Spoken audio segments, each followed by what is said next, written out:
Europe 1, 7h26, Thomas Soto. La morale de l'info, Raphaël Antoven. Bonjour Raphaël. Bonjour Thomas. La COP21, ça y est, s'affiche un peu partout avec en étendard son slogan « La planète est entre nos mains ».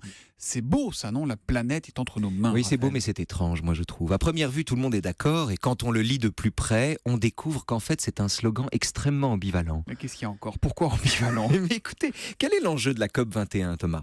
De trouver un équilibre entre les ressources de la planète et les besoins de l'humanité. Or, manifestement, un tel équilibre, c'est-à-dire une cohabitation qui n'écorne pas le capital terrestre, ne s'obtient qu'au prix d'un retrait de l'homme. Bref, ce qu'il nous faut apprendre, c'est à déprendre. Bon, on est bien d'accord, mais là vous vous faites un peu des nœuds dans le brushing, Raphaël. Où est le problème? Brushing vous-même. Mais Thomas, comment lutter contre la mainmise de l'homme sur la planète tout en disant que la planète est entre nos mains? Ouais, dit comme ça, évidemment, ça semble un peu contradictoire. Ça veut dire quoi? Que la COP21 réclame une chose et son contraire? Écoutez, ce que je veux dire, c'est qu'il est beaucoup plus difficile qu'on ne pense de demander à l'humain d'être à l'origine d'une déshumanisation des choses. C'est comme demander à l'homme d'être au centre de son propre décentrement.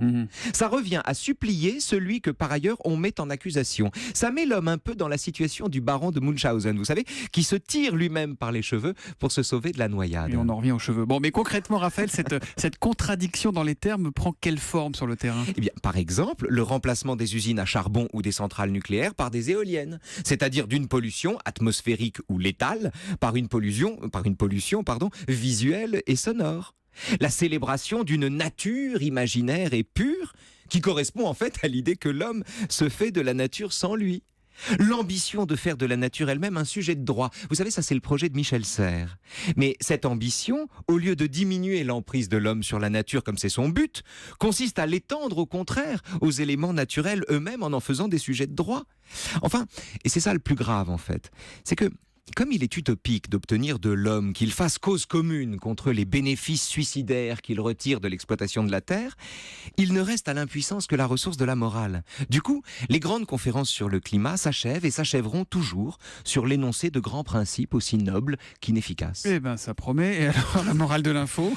La morale de l'info, je propose de résumer ainsi les enjeux de la COP21. C'est très simple. Pour ne pas se tirer une balle dans la tête, l'homme doit se tirer une balle dans le pied. La morale de l'info, tous les matins à 7h25 sur Europe 1. Raphaël, brushing toi-même. À demain.